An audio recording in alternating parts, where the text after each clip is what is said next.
I've been involved with NATO, around NATO, on NATO issues for a good part of my professional career. I served twice at NATO, once in the late 80s.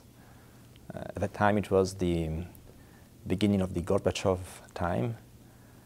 So the big issue at that time, the big political discussion at NATO at that time was, who is Gorbachev? Can we trust Gorbachev? And that's when that great season of disarmament treaties began. We signed a treaty or a memorandum at NATO once a month, basically, with the Russians or among us allies. So that had a big impact on me. And then the events of the following decades, with once again the collapse of the Soviet Union and the end of the Warsaw Pact. Yes, my name is Claudio Bisgoniero. I'm the Italian ambassador in the United States. Up to 2 months ago, I was the NATO Deputy Secretary General. I was very happy to be at NATO at that time. I'm now the ambassador of Italy, and I'm very happy to be the Italian ambassador in the US. And then I was back in the last 5 years in this new responsibility and capacity. I've been struck by the capacity of the alliance to adapt to new realities, to change continuously to this new reality. It is not anymore a closed defense structure as it used to be at the time of the Cold War.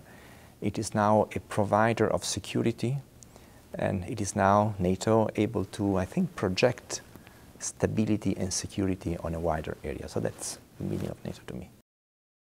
I think that NATO, for Italians and for Europeans in general, represents the symbol, the most visible symbol of the transatlantic link, the link between Europe and the United States. It's a link in security, it's a link in values, as I said, and it's a political link. The world is a fairly complicated place out there.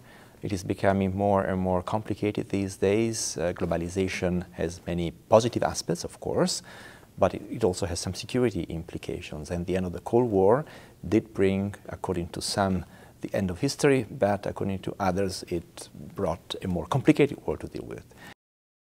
NATO, of course, is a very important military alliance, joined together by the pillar of NATO, which is the Article 5 of the treaty, the collective defense commitment of NATO.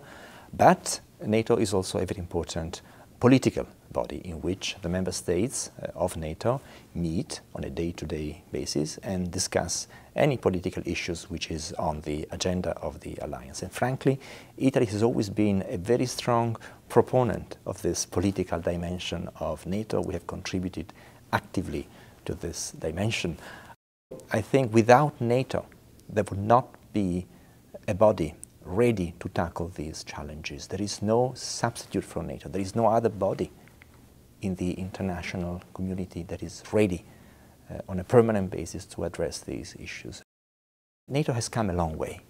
It has really come a long way in adjusting itself to the new threats and challenges and to the new way of doing business that we need to have today compared to what it was at the time of the Cold War, of the Soviet Union, of the Warsaw Pact, and all of that. All of that is history.